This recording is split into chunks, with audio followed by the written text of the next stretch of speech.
मेरा नाम रवि है। ये कहानी मेरी मोहब्बत की, मेरी नादानियों की और उस सज़ा की है जो मैंने अपने ही हाथों से लिखी। शुरुआत में सब कुछ साधारण और खूबसूरत था, लेकिन फिर धीरे-धीरे कुछ चीज़ें बिखरने लगीं। पिताजी के देहांत के बाद ददिहाल वालों ने हमें घर से निकाल दिया। ऐसे मुश्किल वक़्त में हम नानी के घर आकर रहने लगे। मामा दूसरे शहर में नौकरी करते थे और उनका परिवार भी वहीं रहता था। लेकिन नाना जी का जो पुश्तैनी मकान था, उसे छोड़कर नानी नहीं जाना चाहती थी, इसलिए मामा ने हमें भी नानी के पास ही रहने को दिया। जब मैं वहां पहुंचा तो वहां मेरी ही उम्र की एक लड़की थी। धीरे धीरे पता चला कि वो अनाथ है और मामा के स्वर्गवासी दोस्त की बेटी है, जिन्हें नानी बहुत अच्छे से जानती थी। नानी के कहने पर ही वो लड़की उनके साथ रह रही थी और उसकी देखभाल भी वहीं करती थी। धीरे धीरे वो बचपन से ही मेरे बहुत करीब हो गई। हम साथ में खेलते, हंसते, रोते, सब कुछ साथ सीखते। जहाँ बाकी लड़कों को खिलौने पसंद आते थे, मुझे नम्रता के साथ वक्त बिताना अच्छा लगता था। वह हमेशा चुप रहती, धीरे से बोलती और जब हंसती तो लगता जैसे कोई पुरानी खुशबू दिल में उतर गई हो। मैं शायद तब नहीं जानता था कि वो मेरी मोहब्बत है, लेकिन जब वो 2 दिन के लिए भी कहीं चली जाती तो दिल में अजीब सी बेचैनी होने लगती थी। वक्त गुजरता गया, हम बड़े हुए, मैं कॉलेज जाने लगा, वो अभी स्कूल में थी, लेकिन हमारी दोस्ती वैसी ही रही जैसी पहले थी। फर्क बस इतना था कि अब मेरे दिल में एक अनजानी सी बेकरारी रहने लगी थी। उसकी खामोशी, उसकी आंखों की उदासी मुझे चुभती थी। वो अक्सर शाम को नानी के घर के काम में हाथ बटाती थी, लेकिन जब भी मैं आता तुरंत मेरे सामने आकर बैठ जाती। एक दिन वो बोली, रवि, अगर मैं नहीं रही तो क्या आप मुझे याद करेंगे? मैं हंसने लगा। दिल में कुछ अजीब सा हुआ। बकवास मत करो। तुम नहीं रही मतलब? तुम तो मेरे बिना रह ही नहीं सकती हो। वो मुस्कुरा दी। कुछ कहने ही वाली थी कि नानी ने उसे अंदर बुला लिया। उस शाम मैंने माँ से कहा, माँ, मुझे नम्रता से शादी करनी है। माँ हैरान रह गई। कुछ देर चुप रही, फिर बोली, बेटा, वो तो एक अनाथ है। तुम्हें और भी अच्छे रिश्ते मिल सकते हैं। मैंने नजरें झुका ली, लेकिन जुबान मजबूत थी। मुझे रिश्ते नहीं, नम्रता चाहिए। कुछ दिनों की बहस के बाद माँ मान गई। नानी तो पहले से ही खुश थी और जब नम्रता लाल जोड़े में मेरे सामने आई तो लगा जैसे जिंदगी पूरी हो गई हो। हमारी शादी धूमधाम से हुई। सपना देखा और सपना सच हुआ कि रवि को नम्रता मिल गई।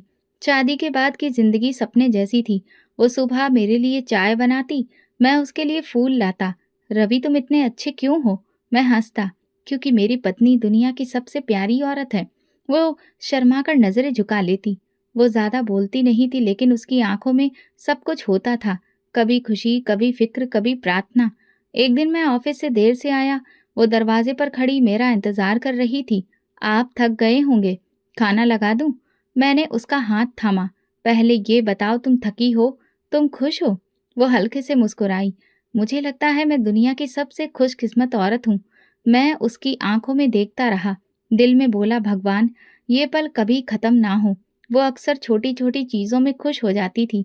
मैं सैलरी मिलते ही उसके लिए चूड़ियां लाता, कभी कोई चॉकलेट तो कभी किताब, और वो ऐसे खुश हो जाती जैसे कोई खजाना मिल गया हो। रवि, तुमने मुझे दुनिया का हर सपना दे दिया है। मैं कहता, अभी सपना बाकी है। मैं तुम्हारे लिए सब कुछ बनूंगा। हमारे दिन, हफ्ते, महीने गुजरने लगे। मैं कभी उसके काम में हाथ बटाता, कभी हम दोनों नानी के पास बैठकर हंसते। मैं ऑफिस के किस्से सुनाता, वो मुस्कुराती। जब भी थकान होती वो मेरा सिर दीवाने बैठ जाती। तुम्हें मुझसे शादी करके क्या मिला? प्यार, सच्चाई। एक शाम मैंने उससे कहा, आज ऑफिस की पार्टी है, चलो तैयार हो जाओ। वो पहली बार मेरे साथ बाहर निकल रही थी। जब वो नीली साड़ी में कमरे से निकली तो लगा जैसे वक्त थम गया हो। क्या देख रहे हो? अपनी किस्मत। वो शर्मा गई। कुछ लोग कहते हैं मोहब्बत वक्त के साथ फीकी पड़ जाती है, लेकिन मेरे लिए वो दिन जब नम्रता मेरे घर आई मेरा दिल ले गई। हर लम्हा उसकी खुशबू में ढल गया। हमारी शादी को 6 महीने हो चुके थे, लेकिन मेरी कहानी तो अभी शुरू हुई थी। जिंदगी अपनी रफ्तार से चल रही थी, लेकिन घर में एक खामोशी सी रहने लगी थी। नानी का व्यवहार पहले जैसा ही था, लेकिन माँ के चेहरे पर अक्सर सोच का बोझ दिखने लगा था। एक दिन जब मैं ऑफिस से आया, माँ आंगन में बैठी थी और नम्रता उनके सामने चाय रख रही थी। तुम दोनों की शादी को आधा साल हो गया है रवि, अब कोई खुशखबरी भी देनी चाहिए। मैंने हल्के अंदाज में कहा, माँ, अभी तो वक्त है, सब ठीक हो जाएगा। माँ ने चाय का कप रखते हुए कहा, अच्छा, तब होगा जब गोद भरेगी। औरत की इज्जत तभी बनती है जब वो माँ बनती है। मैंने नम्रता की तरफ देखा, वो नजरें झुकाकर अंदर चली गई। मुझे लगा जैसे उसके कदम कुछ ज्यादा भारी हो गए हों। मैं माँ से उलझना नहीं चाहता था, इसलिए चुपचाप कमरे में चला गया। उस रात हमने बात छेड़ी। क्या तुम्हें लगता है माँ ठीक कह रही है? नहीं, मैंने कहा, तुम मेरी पत्नी हो, मेरा प्यार। औलाद हो या ना हो, तुम हो, बस यही काफी है। नम्रता ने मेरी तरफ देखा, फिर चुप हो गई। अगले कुछ दिनों में माँ का दबाव बढ़ने लगा। कभी किसी डॉक्टर का जिक्र करती, कभी कहीं माथा टेकने की बात करती। फिर एक दिन एक ताबीज लेकर आई, ये नम्रता के गले में बांध देना। माँ, आप इन सब बातों पर विश्वास करती हैं? विश्वास करती हूँ या नहीं, पर मैं एक माँ हूँ और हर माँ चाहती है कि उसका वंश आगे बढ़े। मैंने वो ताबीज नम्रता को दे दिया। वो चुपचाप लेकर चली गई। ना उसने कुछ पूछा, ना कुछ कहा। एक शाम माँ ने नानी से भी बात छेड़ दी। मेरी बहू बड़ी प्यारी है, पर भगवान जाने कब तक इंतजार करना पड़ेगा। नानी ने साफ शब्दों में कहा, हर चीज वक्त पर आती है, ये भगवान की देन है, इसमें जबरदस्ती नहीं हो सकती। लेकिन इन बातों ने घर का माहौल बदल दिया था। पहले नम्रता खुलकर बात करती थी, अब वो चुप हो गई थी। रात को देर तक जागती रहती, कभी कभी आंखें लाल होती, मगर कहती कुछ नहीं थी। मैंने एक बार कहा, अगर तुम चाहो तो हम डॉक्टर के पास जा सकते हैं। अभी क्यों? हमें कुछ वक्त और देना चाहिए ना, शायद सब ठीक हो जाए। मैंने सर हिला दिया। सच तो ये था कि मुझे भी जल्दी नहीं थी, लेकिन हर तरफ से बातें बढ़ती जा रही थी। फिर माँ की तबीयत बिगड़ने लगी। उनकी सांसें चढ़ती, सीने में दर्द होता। अस्पताल ले गए तो पता चला कि दिल की तकलीफ है। कुछ दिनों तक वो अस्पताल में रहीं। मैं और नम्रता बारी बारी से देखभाल करते।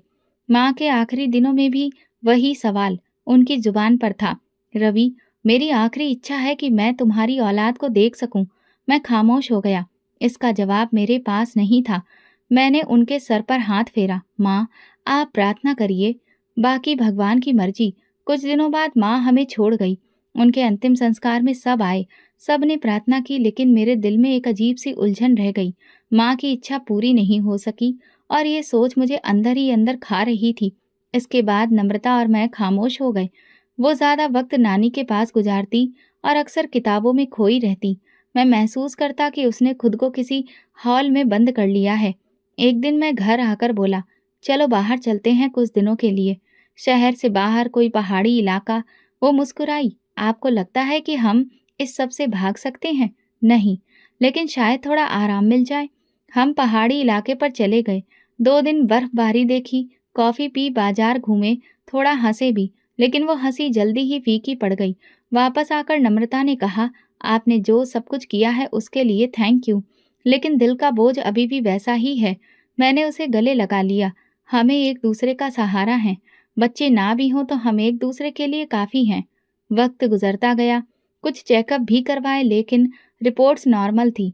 डॉक्टरों ने कहा, ऐसा होता है, कुछ वक्त लगता है, परेशान ना हो। लेकिन वक्त ही तो वो चीज थी जो गुजर रही थी और हमारे हाथ कुछ नहीं आ रहा था। अब शादी को 2 साल होने वाले थे। आसपास के लोगों की नजरें भी बदलने लगी थी। कुछ रिश्तेदारों ने बातों में तंज शामिल कर लिया, बच्चे की खबर कब आएगी, या फिर जिंदगी वैसे ही गुजारनी है। मैं सुनता और नजरअंदाज करता, लेकिन नम्रता ये सब सुनकर अंदर ही अंदर टूट रही थी। अब वो खुद मुझसे सवाल करती, अगर बच्चा कभी नहीं हो सका तो? मैंने कहा, तो क्या, तुम हो ना, बाकी सब वक्त की बात है। ये कहकर मैं मुस्कुराता, लेकिन मेरी मुस्कुराहट में यकीन कम और तसल्ली ज्यादा होती थी। ये वो मुकाम था जहाँ मोहब्बत अपनी असली परीक्षा में दाखिल हो चुकी थी और मैं अभी भी यही समझता था कि हम ये सब झेल लेंगे। लेकिन जिंदगी ने जो सोच रखा था वो हमें पता नहीं था। वक्त गुजरता गया और हमारी जिंदगी अब बदलने लगी। मैं सुबह ऑफिस चला जाता, नम्रता घर में छोटे मोटे काम करती, कभी नानी के पास चली जाती, कभी किताबों में खो जाती। मगर औलाद ना होने का दुख कहीं ना कहीं बाकी था। हमने जीने का तरीका बदल लिया था। एक दिन मैं ऑफिस से आया तो नम्रता किचन में सब्जी काट रही थी। मैंने देखा उसकी रंगत पहले से ज्यादा पीली हो गई थी। पूछा, तबीयत तो ठीक है? उसने नजर चुराकर कहा, बस लगता है मौसम में बदलाव है, उसी वजह से थोड़ा जुकाम हो गया है। मैंने कहा, ऐसी मामूली बीमारियां अक्सर हो जाती हैं, यही सोचकर मैंने वो बात वहीं छोड़ दी। लेकिन अगले दिन जब मैं उठा तो नम्रता ने नाश्ता नहीं बनाया था। वो कमरे में कंबल ओढ़े लेटी थी। क्या हुआ? रात से बुखार है और खांसी भी। मैंने उसका माथा छुआ, वाकई बहुत गर्म था। मैंने तुरंत क्लिनिक जाने की तैयारी की। डॉक्टर ने चेकअप किया, दवा दी और कहा बुखार मामूली लग रहा है, दवा से ठीक हो जाएगा। लेकिन अगर 2-3 दिन में ठीक ना हो तो फिर कुछ टेस्ट करवाइएगा। 2 दिन गुजर गए, बुखार और खांसी में कोई फर्क नहीं। तीसरी रात को वो बार-बार उठकर पानी पीती। खांसी इतनी तेज आ रही थी कि सांस लेना भी मुश्किल हो रहा था। मैंने उसे अस्पताल ले जाने का फैसला किया। वहाँ कुछ ब्लड टेस्ट करवाए, फिर अगले दिन रिपोर्ट आ गई। डॉक्टर ने कमरे में बुलाया। रवि साहब, हमें कुछ कॉम्प्लिकेटेड चीजें नजर आई हैं। आपको सच्चाई सुनने के लिए तैयार होना चाहिए। मैं थोड़ा परेशान होकर बैठ गया। क्या बात है? डॉक्टर ने गहरी सांस ली। आपकी पत्नी को कैंसर है। मेरे हाथ से फाइल गिर गई, जैसे एक लम्हे में सब कुछ बदल गया हो। ये आप क्या कह रहे हैं? कोई गलती तो नहीं? डॉक्टर ने रिपोर्ट्स दिखाई, नंबर, ग्राफ। हम और टेस्ट करवाएंगे, लेकिन इस वक्त जो लक्षण हैं वो कैंसर की तरफ ही इशारा कर रहे हैं। आपको सावधानी और तुरंत इलाज करवाना चाहिए। मैं अस्पताल से बाहर निकला, सर्दी के बाद भी पसीने में भीगा हुआ। गाड़ी की सीट पर बैठकर मैंने हाथों से चेहरा ढक लिया। दिमाग ठंडा हो चुका था। ये वो खबर थी जो इंसान को अंदर से तोड़ देती है। घर पहुंचा तो नम्रता सोफे पर लेटी थी। मुझे देखकर बोली, क्या हुआ? रिपोर्ट्स आ गई? मैंने नजर चुराई। बस वायरल है, कुछ कमजोरी है। दवा दे दी है डॉक्टर ने। वो मुस्कुराई। अच्छा, मुझे भी लग रहा था कि कोई बड़ी बात नहीं है, बस थकान हो गई है शायद। मैंने जबरदस्ती मुस्कुराकर कहा, आराम करो, सब ठीक हो जाएगा। उसी रात मैंने खुद से वादा किया कि मैं नम्रता को सच नहीं बताऊंगा। वो बहुत कमजोर हो चुकी थी। उसकी हालत पहले ही बिगड़ रही थी। अगर उसे पता चल गया कि वो कैंसर की शिकार है तो वो मानसिक तौर पर टूट जाएगी। मैंने अगले दिन बड़े अस्पताल से अपॉइंटमेंट ली और पूरा चेकअप करवाया। कुछ टेस्ट और होने के बाद ये पक्का हो गया कि हाँ, उसे कैंसर है। डॉक्टर ने एक महंगा इलाज बताया, कीमोथेरेपी, बाकायदा दवाएं और समय समय पर अस्पताल में भर्ती होना। अब मेरी जिंदगी 2 हिस्सों में बट गई थी। एक वो वक्त जो मैं ऑफिस में गुजारता, दूसरा वो जो अस्पतालों, दवाओं और रिपोर्ट्स के बीच में। नम्रता से हर बार यही कहता, बस थोड़ा सा इन्फेक्शन है, डॉक्टर ने आराम करने को कहा है। वो मान जाती, कभी शक नहीं करती। वो अब भी मेरे लिए दरवाजे तक आती। तुम थक जाते हो, लेकिन मुझे कभी नहीं झिड़कती। मैं कुछ नहीं कह पाता, बस उसके सर पर हाथ फेरता। मैं सिर्फ तुम्हें देखना चाहता हूँ, बाकी सब बेकार है। घर के खर्च अलग और इलाज के पैसे अलग। मैंने अपनी सारी सेविंग्स निकाल ली, दोस्तों से उधार लिया, कुछ जेवर गिरवी रखे और नम्रता को किसी भी बात की खबर नहीं होने दी। लेकिन कुछ बातें छुपी नहीं रह सकती थी। एक दिन वो बोली, रवि सच बताओ, मुझे कोई गंभीर बीमारी तो नहीं? मैंने अपने शरीर में कुछ फर्क महसूस किया है। थकान, बुखार, दर्द, सब कुछ बदल गया है। मैंने तुरंत बात पलट दी। तुम ज्यादा सोचती हो, हर बीमारी बड़ी नहीं होती। हम सबका वक्त कभी न कभी खराब होता है। तुम्हें बस आराम की जरूरत है। वो चुप हो गई, लेकिन मैं जानता था अब वो कुछ भी समझने लगी थी। मैंने फैसला कर लिया था, जब तक हो सके उसे सुरक्षित रखूं, लेकिन अंदर ही अंदर मैं बिखरता जा रहा था। नम्रता का इलाज शुरू हो चुका था। हर हफ्ते अस्पताल जाना, दवाई लाना, टेस्ट करवाना, फिर रिपोर्ट्स का इंतजार और अगली अपॉइंटमेंट का इंतजाम। ये कैसा चक्कर था जो खत्म होने का नाम नहीं ले रहा था। कुछ वक्त तक हम दोनों ने हिम्मत से हालातों का सामना किया। मैं दफ्तर में ओवर टाइम करने लगा, छुट्टी नहीं लेता। कभी कभी तो ऐसा भी होता कि अस्पताल से सीधा ऑफिस जाता। थकान आंखों में तैर रही होती, लेकिन जुबान पर शिकायत नहीं होती। एक शाम मैं घर लौटा तो नानी ने धीरे से कहा, बेटा, घर में आटा भी खत्म है, चाय की पत्ती भी नहीं बची। मैंने सिर हिलाया, पर्स निकाला, अंदर सिर्फ 200 रुपए थे। वो नानी के हाथ पर रखकर कहा, कुछ कर लेंगे, बस दवा पूरी होनी चाहिए। नम्रता दरवाजे के पास खड़ी थी, शायद उसने सुन लिया। वो कुछ बोली नहीं, सिर्फ कमरे में चली गई। अगली सुबह जब मैं तैयार हो रहा था, उसने चुपके से मेरे कोट की जेब में 5,000 रुपए रख दिए। जब हाथ उन पर लगा तो मैं रुक गया। मैंने पूछा, कहाँ से आए हैं? वो चुप हो गई। कल मैंने अपनी एक पुरानी अंगूठी बेच दी थी। मेरे पास वैसे भी कुछ नहीं बचा, तो यही काम आ जाएगी। मेरे हाथ कांपने लगे। मैंने उसका हाथ पकड़कर कहा, तुम ये सब क्यों कर रही हो? क्योंकि मुझे जीना है रवि, और मैं तुम्हें अकेला नहीं छोड़ना चाहती। घर में फांके होने लगे। कई दिन ऐसे होते कि हम सिर्फ चाय पर दिन गुजार लेते। एक रात तो ऐसा भी हुआ कि मैं शाम को घर आया और नम्रता ने पानी का गिलास पकड़ाया। बस यही है आज। मैंने उसके चेहरे की तरफ देखा। वो कमजोर हो चुकी थी। आंखों के आसपास काले घेरे थे, लेकिन वो अभी भी कोशिश करती थी कि मेरे सामने मजबूत रहे। मैं ऑफिस से कभी बचा हुआ खाना ले आता, कभी दोस्तों से कर्ज लेता। महीने के आखिर में बिजली का बिल, गैस का बिल सब कागजों में रह गए। एक दिन गैस बंद हो गई, दूसरे दिन बिजली काट दी गई। नानी ने मुझसे कहा, बेटा मैं अपने भाई से कुछ पैसे मांग लेती हूँ, वो शायद कुछ मदद कर दे। मैंने रोक कर कहा, नहीं नानी, हम किसी के आगे हाथ नहीं फैलाएंगे, भगवान खुद रास्ता निकालेगा। नम्रता अक्सर रात को जाग जाती, चुपचाप रोती। मैं जानता था, लेकिन वो जाहिर नहीं करती। एक दिन मैंने देखा कि वो पुराने कपड़े प्रेस कर रही है। क्या कर रही हो? सोचा कुछ पुराने कपड़े बेच दूं, शायद कुछ पैसे बन जाएं। मैंने आगे बढ़कर प्रेस बंद कर दी। तुम्हें सिर्फ एक काम करना है, आराम करना, बाकी सब मैं संभाल लूंगा। मेरी मोहब्बत कठिन परीक्षा से गुजर रही थी। ना सिर्फ बीमारी, बल्कि भूख, थकान, बेबसी, सब कुछ हमारी दीवारों के बीच बस गया था। फिर भी हम साथ में थे। कभी कभी मैं नम्रता के बाल ठीक करता, वो हंसती, अभी भी खूबसूरत लगती हूँ। मैं मुस्कुराता, तुम तो हर दिन पहले से ज्यादा खूबसूरत हो। हम दोनों के बीच शब्द कम हो चुके थे, लेकिन खामोशी में जो समझ बूझ थी वो पहले से ज्यादा गहरी हो गई थी। ऑफिस में मेरे काम पर भी असर पड़ने लगा था। लगातार छुट्टियां, वक्त पर काम ना करना। बॉस ने एक दिन बुलाकर कहा, रवि हम तुम्हारी हालत समझते हैं, लेकिन कंपनी को भी तो चलना है। हमें तुमसे बेहतर काम करने की उम्मीद है। मैंने सिर झुका लिया। सर मैं कोशिश कर रहा हूँ, हालत थोड़ी मुश्किल है। उन्होंने मोहलत दी, लेकिन मैं जानता था ये कुछ समय के लिए है। कभी कभी दिल में सवाल उठता, क्या हम सब इससे निकल पाएंगे? लेकिन फिर मैं नम्रता को देखता, जो हर दिन मेरे लिए खड़ी रहती थी, और खुद से कहता, जब तक ये साथ है मैं हार नहीं मानूंगा। मोहब्बत, बीमारी, कर्ज, तन्हाई, फांके, सबका बोझ हमारे कंधों पर था, लेकिन अभी भी उम्मीद बाकी थी, और वो उम्मीद सिर्फ नम्रता की आंखों में नजर आती थी। जिंदगी एक दायरे में घूम रही थी, वही अब जिंदगी का हिस्सा थी। ऑफिस, अस्पताल, दवा, बिल, कर्ज और घर की खामोश दीवारें। इसी दौरान मेरे ऑफिस में एक नई लड़की आई। उसका नाम सोनिया था। वो अभी न्यू अपॉइंटमेंट थी, लेकिन पूरा ऑफिस जैसे उसकी मौजूदगी से जगमगा उठा था। वो बात करने में बहुत माहिर, खुशमिजाज, और उसकी खूबसूरती सबसे अलग थी। पहली बार जब मैंने उसे कॉन्फ्रेंस रूम में देखा, वो नीली शर्ट में सामने बैठी थी। मेरे एक सवाल पर मुस्कुराकर बोली, सर आपका सवाल बहुत इंटरेस्टिंग है, लेकिन शायद जवाब आपको बोर कर देगा। मैंने पहली बार कई दिनों के बाद खुद को हंसते हुए देखा।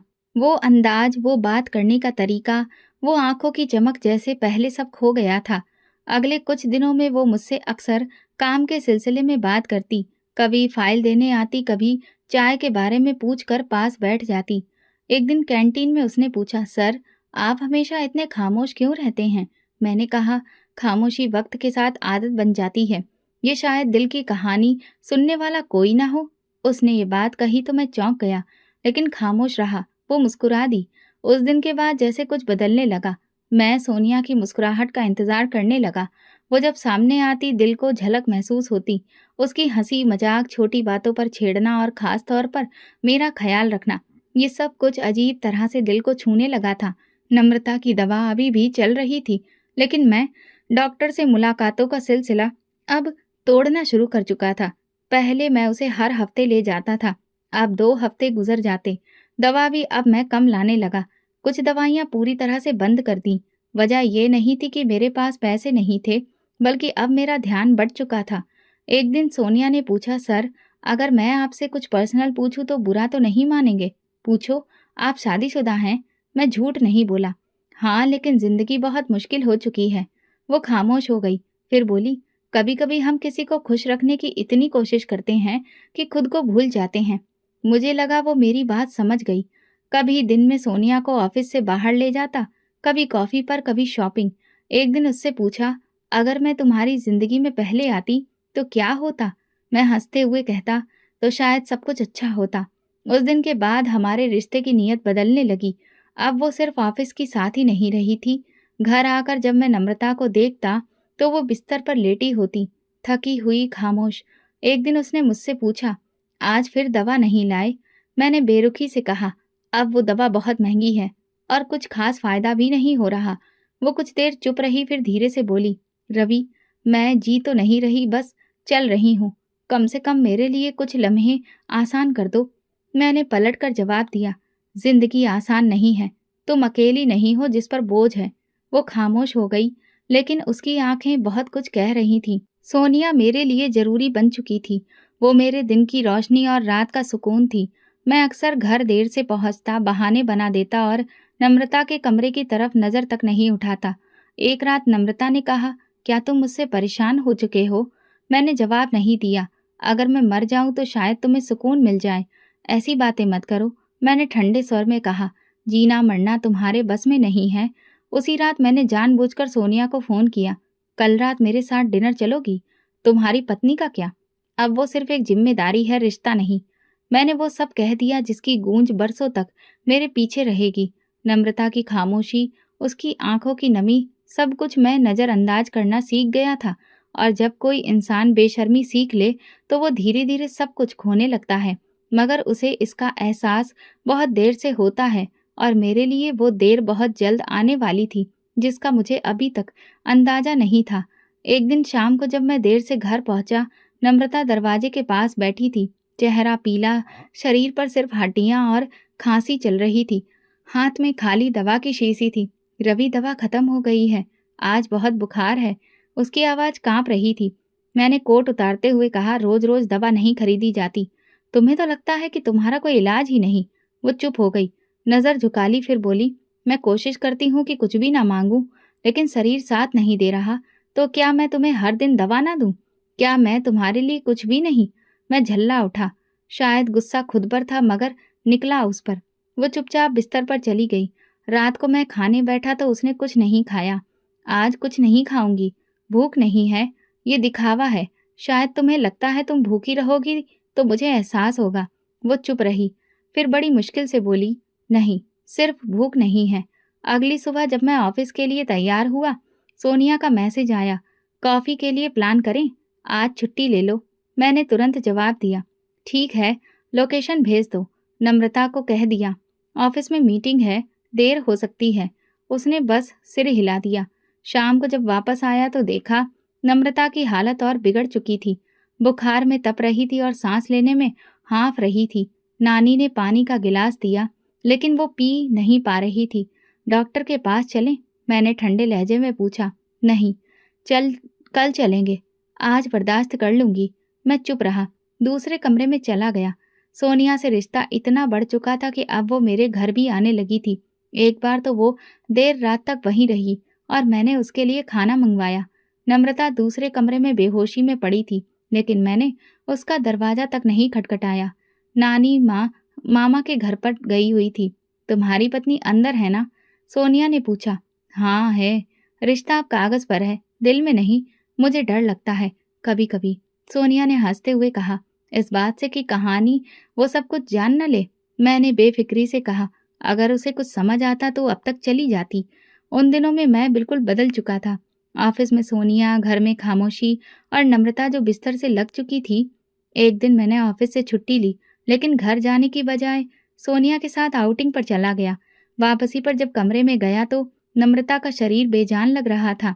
चेहरा सफेद और सांस लेते समय आवाज आ रही थी।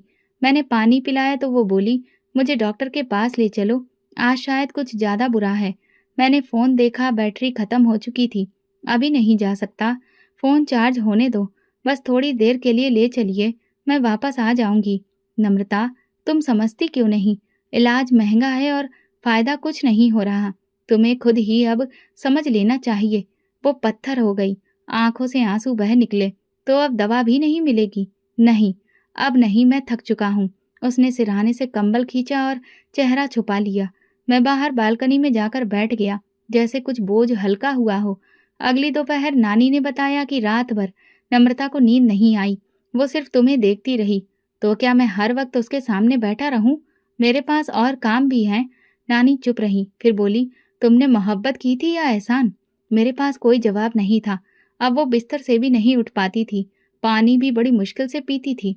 एक दिन मैंने कहा, ये क्या हालत बना ली है, जैसे दुनिया की सबसे बेचारी औरत हो। मैंने कुछ नहीं मांगा, सिर्फ जीना चाहा था तुम्हारे साथ। मैं चुप रहना ही बेहतर समझा, पर दिल में एक ख्याल उठने लगा, काश ये सब खत्म हो जाए। और शायद मेरे इस ख्याल को वक्त ने सुन लिया, क्योंकि आगे जो हुआ वो मेरी सोच से भी आगे था। उस सुबह मैंने उसे नाश्ते के लिए भी कुछ नहीं दिया। सोनिया ने रात को ही कहा था कि आज वो मुझे एक खास जगह ले जाएगी, शहर से थोड़ा बाहर। मैं तैयार होकर निकला तो नानी दरवाजे पर खड़ी थी। बेटा, नम्रता की तबीयत बहुत खराब है, रात भर वो सो नहीं सकी। मैंने जल्दी से जवाब दिया, मैं वापसी पर देख लूंगा, एक जरूरी मीटिंग है। नानी कुछ कहना चाहती थी मगर मैं जा चुका था। गाड़ी में बैठते ही सोनिया ने खुश होकर कहा, आज तुम सिर्फ मेरे हो, कोई फोन, कोई टेंशन नहीं, बिल्कुल भी। आज सिर्फ तुम और मैं।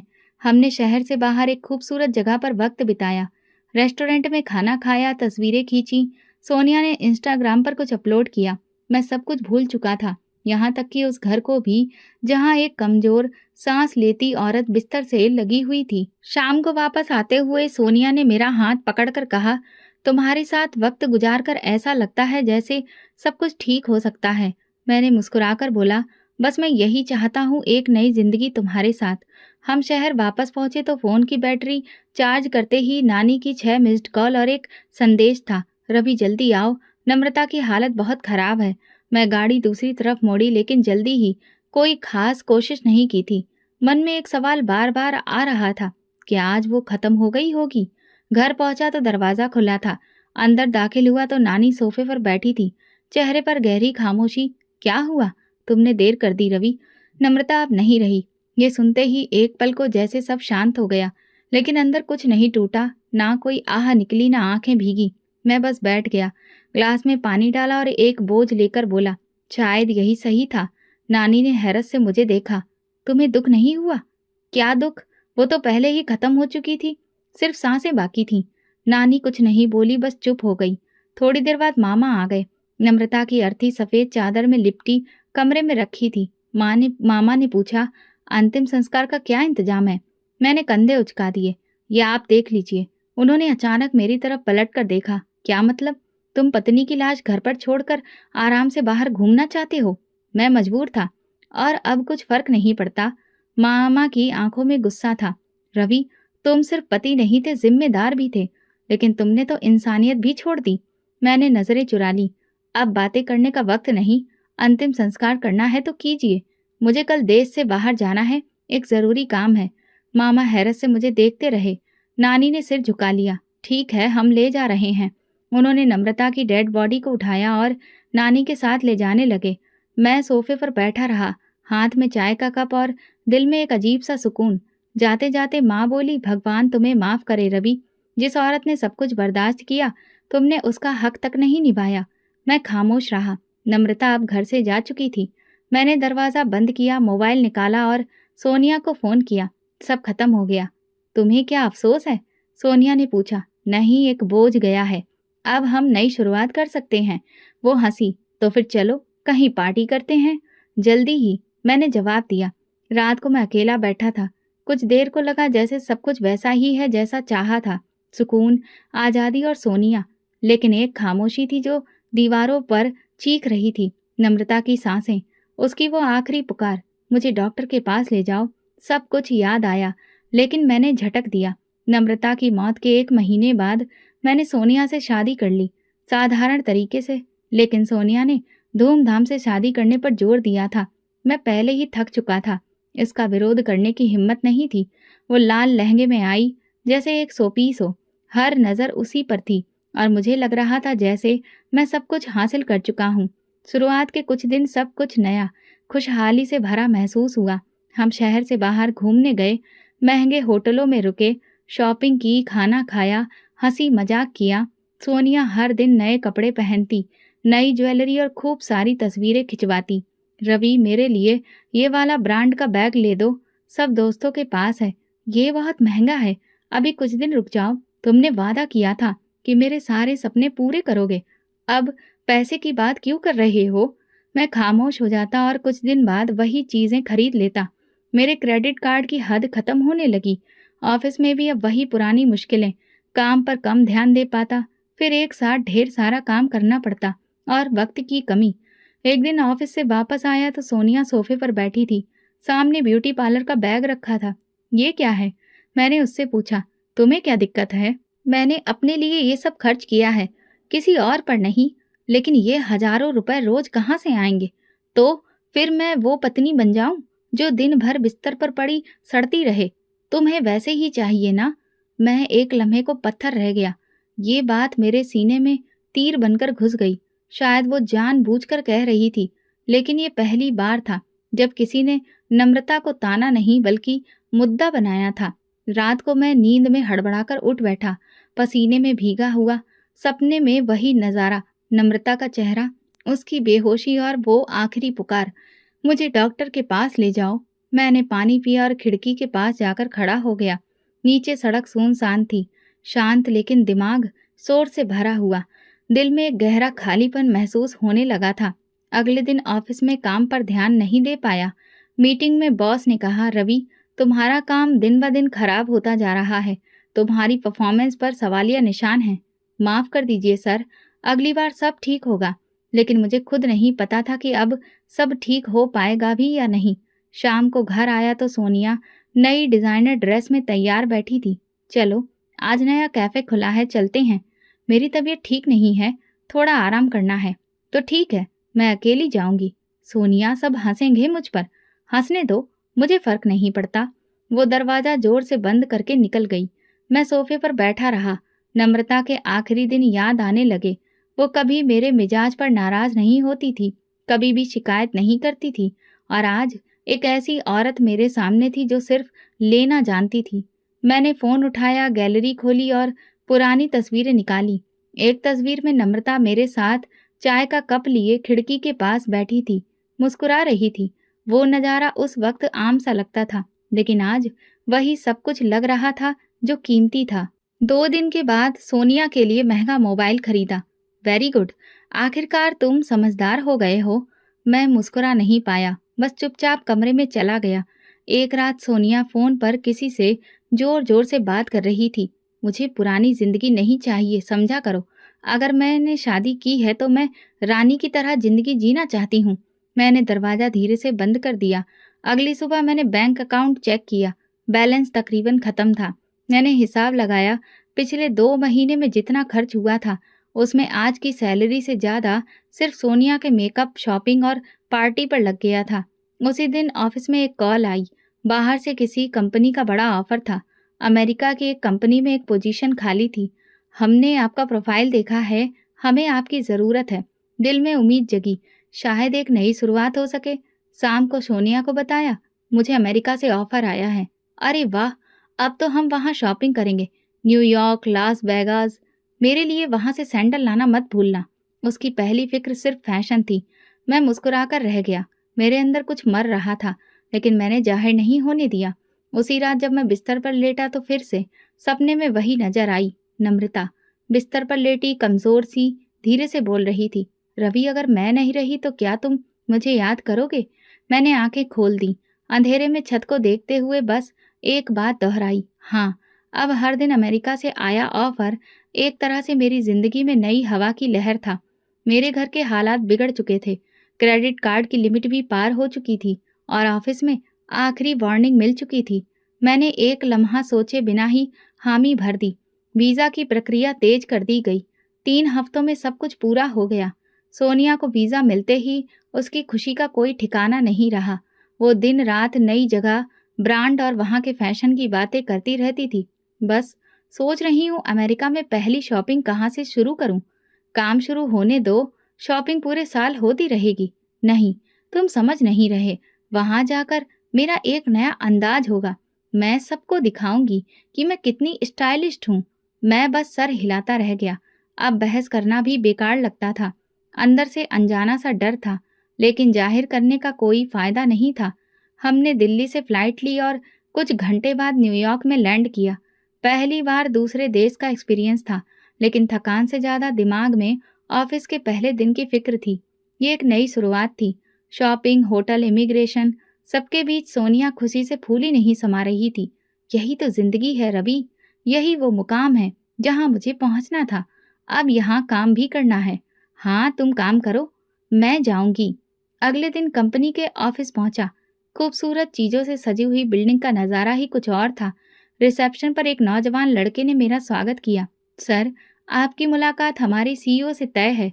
वो ऊपर वेटिंग रूम में आपका इंतजार कर रही हैं। अभी? जी सर। फौरन मैं लिफ्ट पर चढ़ा। दिल में अजीब सा एहसास था। लिफ्ट के शीशे में खुद को देखा, टाई सीधी की, जैकेट को ठीक किया। दरवाजा खुला और मैं वेटिंग रूम में दाखिल हुआ। एक लम्हे के लिए कदम रुक गए। सामने जो औरत खड़ी थी वो पलटकर मेरी तरफ देख रही थी और मैं सांस लेना भूल गया। वो बिल्कुल नम्रता जैसी थी। लंबे बाल, वही आंखें, वही चेहरा, वही धीरे से मुस्कुराने का अंदाज। मैं तो पत्थर हो गया। दिमाग में फौरन झटका दिया, ये कैसे हो सकता है। वो मेरी तरफ आई, हाथ बढ़ाया। Welcome to America mister Ravi. मैंने हिचकिचाते हुए हाथ मिलाया। आप, आपका चेहरा मैंने कहीं देखा है। हाँ, मुमकिन है। कई लोग कहते हैं मेरा चेहरा जाना पहचाना लगता है। मैं लगातार उसे देख रहा था। नजरें हटने का नाम नहीं ले रही थी। आपका नाम? आपको तो ईमेल में बताया गया था, नम्रता अरोड़ा। मेरे पैरों के नीचे से जमीन निकल गई। ये नाम, ये चेहरा, क्या आप? मैं बोलते बोलते रुक गया। वो एक पल खामोश रही, फिर बोली, बट मिस्टर रवि, हम यहाँ काम के लिए आए हैं। मैं बैठ गया, लेकिन मेरा दिल धड़क रहा था। वो सामने फाइल खोलकर कुछ समझा रही थी, लेकिन मेरा ध्यान बस उसकी आवाज, उसके वजूद पर था। ये मुमकिन नहीं था। नम्रता मर चुकी थी। मैंने खुद उसकी डेड बॉडी देखी थी। नानी, मामा, सब ने उसका अंतिम संस्कार किया था। फिर ये कौन है? मीटिंग खत्म हुई तो उसने कहा, मुझे उम्मीद है आप हमारे माहौल में जल्दी ढल जाएंगे। मैंने बड़ी मुश्किल से खुद पर काबू पाया। आपसे एक बात कहनी है। जी? क्या हम कहीं बैठकर बात कर सकते हैं, अकेले में? मिस्टर रवि, ऑफिस में पर्सनल बातें काम के वक्त नहीं होती। उसकी ठंडी सी आवाज ने मुझे उलझा दिया था। मैं दफ्तर से निकला तो सोनिया बाहर खड़ी थी। इतनी देर लगा दी? मुझे लगा तुम उस सीईओ के ख्यालों में खो गए हो। मैं कुछ नहीं बोला। उसके मजाक पर मुझे हंसी भी नहीं आई। बस कार की तरफ कदम बढ़ गए। गाड़ी चलाते हुए बार बार मन में वही चेहरा घूमता रहा। रवि, मुझे तो लग रहा है तुम कुछ छुपा रहे हो। नहीं, बस थका हुआ हूँ, या फिर उस सीईओ ने तुम पर जादू कर दिया है। चुप करो। वो खामोश हो गई, मगर मेरे दिमाग में तूफान जारी था। क्या वाकई वो नम्रता है? अगर नहीं तो इतनी मिलती जुलती कैसे? ये मुमकिन नहीं है। और अगर जिंदा है तो फिर कैसे? मेरे दिल ने एक बात कही, ये इत्तेफाक नहीं है, कुछ है जो छुपा हुआ है, और अब मैं उसकी तह तक पहुंचे बिना चैन से नहीं बैठ सकता। ये खुशनसीबी नहीं थी, ये कोई इशारा था, या शायद कुछ ऐसा जो मेरे गुनाहों का हिसाब लेने आया था। अगले दिन मैं समय से ऑफिस पहुंचा। चेहरे पर बहुत गंभीरता थी, दिल में सवाल। मैंने सारी रात आंख नहीं झपकाई थी। बार बार एक ही सवाल दिल को चीरता रहा। अगर वो नम्रता है तो फिर कैसे जिंदा है, और अगर नहीं तो सब कुछ मिलता जुलता कैसे है? मैं रिसेप्शन पर पहुंचा तो लड़की ने कहा, सर, आपको कैबिन में बुलाया गया है। मैं दिल थामकर अंदर दाखिल हुआ। वो मेज के पीछे खड़ी थी, सलीके से तैयार, वही आत्मविश्वास, खामोशी और खुद पर भरोसा। इस बार उसने नजर उठाकर मेरी तरफ देखा और पहचानने के हाव भाव चेहरे पर आने नहीं दिए। उसने कहा, गुड मॉर्निंग मिस्टर रवि, बैठिए। मैं खामोशी से बैठ गया। आपकी फाइल्स को चेक किया है और हमें अफसोस है कि आपकी पिछली कंपनी से कुछ रिपोर्ट्स हमारे सामने आई हैं, जिनमें आपके कुछ लेन देन सही नहीं पाए गए हैं। मैं हक्का बक्का रह गया। ये क्या कह रही हैं आप? आप पर इल्जाम है कि आपने कंपनी के फंड्स का पर्सनल इस्तेमाल किया, और कुछ तरीके गैर कानूनी भी थे। मैं कड़े लहजे में बोला, ये सब झूठ है, कोई साजिश है। हो सकता है, वो बोली, लेकिन हमारी पॉलिसी के मुताबिक हम ऐसे किसी भी एम्प्लॉय को ज्वाइनिंग नहीं दे सकते। मैंने मेज पर हाथ रखकर बोला, आप ये सब मेरे साथ पर्सनल पुरानी बातों की वजह से तो नहीं कर रही? वो लम्हे भर को रुकी, फिर बोली, पर्सनल? माफ कीजिएगा, मैं सिर्फ प्रोफेशनल फैसले लेती हूँ। इतने में दरवाजा खुला और एक आदमी अंदर दाखिल हुआ। लंबा कद, रंग साफ, महंगे कपड़े और चेहरे पर हल्की सी मुस्कुराहट। वो उसके पास जाकर खड़ा हो गया। ये मेरे होने वाले पति हैं, साहिल। मेरे मुंह से आवाज नहीं निकली। मैंने उस आदमी को देखा। उसके चेहरे पर वो सुकून था जो सिर्फ एक अच्छी जिंदगी गुजारने वाले इंसान के चेहरे पर होता है। आपके होने वाले पति? मेरी आवाज कांप गई। जी हाँ, वो बोली। और बहुत अच्छे दोस्त भी। ये मेरे लिए उस वक्त सहारा बने जब मेरे पास कुछ भी नहीं था। मेरी सांसें उखड़ने लगीं। मैं कुर्सी से उठकर एक बार फिर उसकी आंखों में देखने की कोशिश की। क्या आप नम्रता हैं? उसने एक लम्हे को आंखें बंद की, फिर एक ठंडी सांस ली और बोली, मुझे नहीं मालूम तुम किसकी बात कर रहे हो, लेकिन यहाँ तुम्हारी कोई जगह नहीं है रवि। मैंने कांपते हुए बाहर निकला, जैसे जमीन पर वजन ही नहीं रहा। सीढ़ियां उतरते हुए दिल की धड़कन बेकाबू हो चुकी थी। लॉबी से निकलकर सड़क किनारे आ खड़ा हुआ। आसपास शोर था, गाड़ियां थीं, लोग थे, लेकिन मेरे कानों में सिर्फ उसकी आवाज गूंज रही थी। मेरे पति हैं साहिल। मैंने फोन निकाला और इंडिया मामा का नंबर डायल किया। हेलो मामा, मैं रवि। सब ठीक तो है? इतनी रात को बस एक बात पूछनी है, एक सच जानना है। पूछो। नम्रता, क्या वो वाकई में मर गई थी? फोन के दूसरी तरफ खामोशी छा गई। ये कैसा सवाल है? मामा झूठ मत बोलिए। मैं जानना चाहता हूँ, क्या वो जिंदा है? क्या उसे किसी ने बचा लिया था? मामा की आवाज भारी हो गई। तुम्हें अब क्यों याद आ रहा है ये सब? क्योंकि मैं उससे जैसी एक औरत से मिला हूँ। उसका नाम, शक्ल, आवाज, सब कुछ वही है। मामा ने गहरी सांस ली, फिर धीरे से बोले, रवि मैं अब ये बोझ नहीं उठा सकता। हाँ, वो जिंदा थी। मेरे हाथ से फोन छूट गया। बेटा, उस दिन जब हम उसे नानी के साथ ले गए थे, वो मरी नहीं थी, बस सांसें बहुत कमजोर थीं। डॉक्टर ने फिर कहा था कि शायद बच जाए, और उस वक्त उसके चाचा, जो बरसों पहले उसकी जान बचाने के लिए मेरे पास उसे छोड़ गए थे, फौरन वहां आ गए। जब उन्हें हालात के बारे में पता चला तो वो उसे शहर से बाहर इलाज के लिए ले गए, और वो बच गई। तो मुझे क्यों नहीं बताया? हमें लगा तुम्हें फर्क नहीं पड़ेगा। तुमने तो उसकी लाश पर भी अफसोस नहीं किया था। तुमने तो खुद उसे मार ही दिया था, बस वक्त से पहले। मैंने दोनों हाथों से सिर थाम लिया। सामने सड़क पर गाड़ियां चल रही थी, लेकिन मुझे कुछ नजर नहीं आ रहा था। मामा, वो अब बहुत बड़ी कंपनी की मालकिन है और शादी करने वाली है।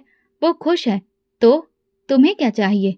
तुम्हें तो यही चाहिए था ना कि वो तुम्हारी जिंदगी से चली जाए। मैंने गलती की थी। गलती नहीं रवि, तुमने जुर्म किया था और कुदरत ने इंसाफ कर दिया। मामा ने कहा, एक और बात, तुम जानते हो तुम्हारी पत्नी को जहर दिया गया था। क्या? मैं लड़खड़ा गया। और वो जहर देने वाली कोई और नहीं, तुम्हारी पत्नी सोनिया थी। तो फिर आप लोगों ने मुझे क्यों नहीं बताया? अगर हम बताते तो तुम क्या करते? तुम तो वो पति थे जिसने उसकी दवा ही बंद कर दी थी। तुमने तो पहले ही फैसला कर लिया था कि वो मर चुकी है। मैं चुप हो गया। मामा ने बताया, नम्रता के चाचा के एक जानकार डॉक्टर ने उसका इलाज किया। धीरे धीरे वो ठीक हुई। फिर उसने दोबारा पढ़ाई शुरू की। उसके चाचा ने उसका पूरा साथ दिया, और कुछ सालों में वो अपने पिता की फैक्ट्री संभालने लगी, वही जो कभी उसकी जान की दुश्मन बनी थी। और वो लड़का साहिल, वही जो तुम्हारी कंपनी में था। तुम्हारे जाने के बाद वो नम्रता के चाचा के बिजनेस से जुड़ गया, साथ में काम किया और कारोबार को बड़ा बनाया। फिर दोनों ने शादी का फैसला किया। बस तुम्हारे तलाक का इंतजार है। मैंने आंखें बंद की। दिल में कसक होने लगी। मेरी नजरें सड़क पर थीं, लेकिन मन कहीं और भटक रहा था। मामा, मैं उसे देखना चाहता हूँ। अब बहुत देर हो चुकी है रवि।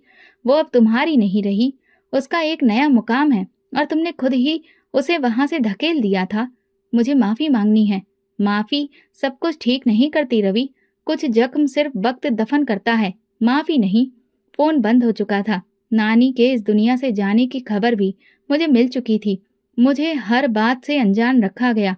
सोनिया फ्लैट पर वापस आ चुकी थी, हाथ में शॉपिंग बैग, चेहरे पर थकान। कहाँ थे तुम? फोन क्यों नहीं उठा रहे थे?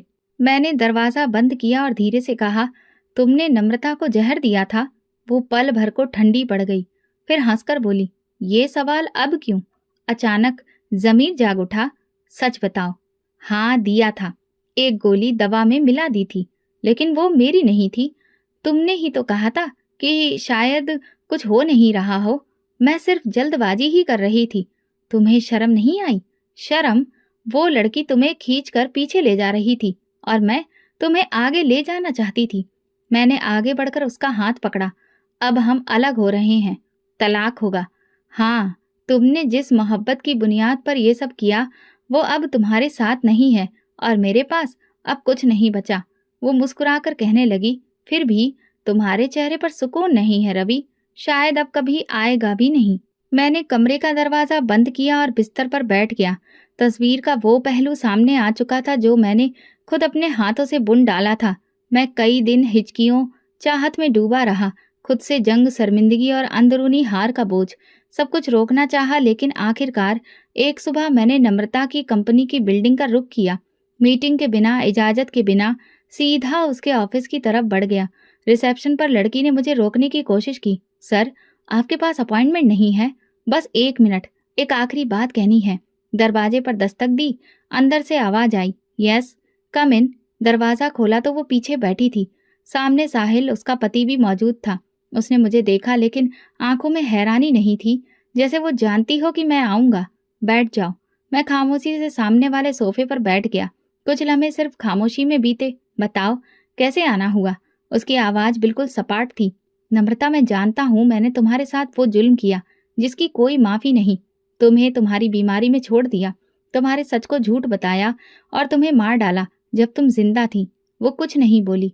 मुझे पता चला तुम कैसे बची, कैसे वापस जिंदगी में आई और कैसे आज इस मुकाम पर पहुंची। मैं सच में शर्मिंदा हूं। तुम्हें क्या लगा मैं माफ कर दूंगी? उसने सवाल किया। लहजा अब भी ठंडा था।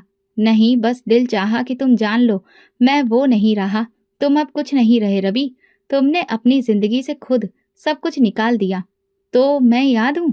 याद है, जब मैं दवा मांगती थी तो तुम कहते थे कोई फायदा नहीं। जब मैं रो रही होती थी तो तुम कहते थे मरने ही वाली हो। मैंने सिर झुका लिया। तुम्हें पता है मैं क्यों बची? क्योंकि मैंने हार नहीं मानी। क्योंकि मेरे चाचा, तुम्हारी नानी और साहिल जैसे लोगों ने मेरा साथ दिया, जिन्होंने मुझे इंसान समझा, बोझ नहीं। उसकी आवाज ऊंची हो गई। मैं उसी दिन मर गई थी जब तुम अपनी गर्लफ्रेंड के साथ हंसते हुए मेरे सामने आए थे। मैं उसी दिन मर गई थी जब तुमने कहा, काश मेरे माँ बाप होते और तुम मुझे वापस भेज दिए होते। तुमने मुझे मरा हुआ समझकर छोड़ दिया, लेकिन मैं जिंदा थी और जिंदगी ने फिर से मुझे गले लगाया। मैंने आंखें बंद कर ली, लेकिन आंसू नहीं बहे। शायद अब रोना भी बेकार लग रहा था। तो माफी मांगने आए हो, लेकिन तुम्हारी माफी मेरे जख्मों को नहीं भर सकती। तुम्हें मेरी बद्दुआ मिली है रवि। वो मेरे बिल्कुल पास आई, धीरे से बोली, तुम कभी खुश नहीं रह सकोगे। मोहब्बत तुम्हें तरसाएगी और तुम पल पल मरोगे। मैं कांपते हुए बोला, क्या तुम दिल से बद्दुआ देती हो? वो हंसी। दिल तो तुम्हारे साथ दफन हो चुका था। बद्दुआ मेरे वजूद की आखिरी चीख है। मैं उठकर दरवाजे की तरफ गया, फिर मुड़ा। तुम खुश हो ना? हाँ, और तुम्हारी बदौलत, क्योंकि मैं तुमसे छुटकारा पा गई। और आखिरी बात, अब मुझे तलाक के कागज भेज देना, ताकि मैं साहिल के साथ अपनी जिंदगी शुरू कर सकूं। मेरा दिल एक लम्हे को बैठ गया। मैं वापस अपने फ्लैट में आया। सोनिया तलाक ले चुकी थी। सब कुछ ले गई थी, पैसा, इज्जत, यहाँ तक कि मेरा नाम भी। अब मैं सिर्फ एक एम्प्लॉय के तौर पर जाना जाता था। मैंने खुद को कमरे में बंद कर लिया। हर दिन एक जैसा गुजरने लगा। मैंने नम्रता को तलाक दे दिया, क्योंकि मैं जानता था बस अब यही मेरे गुनाहों की माफी है। एक दिन शरीर में अजीब सी थकान महसूस हुई। डॉक्टर के पास गया। टेस्ट हुए, रिपोर्ट आई। रवि साहब, आपके टेस्ट में कुछ गड़बड़ है। शायद आप बाप नहीं बन सकते, डॉक्टर ने कहा। लेकिन मेरे लिए वो शब्द मौत से कम नहीं थे। अब मैं समझ चुका था कि नम्रता के साथ औलाद इसलिए नहीं हो रही थी क्योंकि वो बीमार थी, बल्कि दिक्कत तो मुझ में थी और मैंने सारा दोष उस पर डालकर उसे ही खत्म करने की कोशिश की। मेरे दिन अब आलस भरे हो चुके थे। कभी किसी दरवाजे पर बैठता, कभी पार्क में, कभी किसी मंदिर के पास। लोगों के पीछे नजर लगाने वाला शख्स अब खुद नजरअंदाज हो चुका था। अक्सर लोग आकर खाना दे जाते, कुछ पैसे। कभी कोई भिखारी भी मुझ पर तरस खा जाता। मेरी जिंदगी खत्म नहीं हुई थी, मगर मर चुकी थी। और उस जिंदगी की दीवार पर सिर्फ एक बात लिखी थी, तुम कभी खुश नहीं रह सकोगे। मैं हर सांस में उसकी बद्दुआ की आवाज सुनता हूँ, जो एक औरत ने नहीं, एक आत्मा ने मुझे दी थी। और अब मैं जिंदा हूँ, सिर्फ इसलिए कि मैं पल पल मर सकूं। तो दोस्तों, अगर आपको हमारी कहानी पसंद आई हो तो कमेंट करके ज़रूर बताएं। वीडियो को लाइक करें और ज़्यादा से ज़्यादा शेयर करें। अगर आप चैनल पर नए हैं तो सब्सक्राइब जरूर करें और नोटिफिकेशन बेल दबाएं, ताकि अगली अपडेट सबसे पहले आपको मिले। धन्यवाद।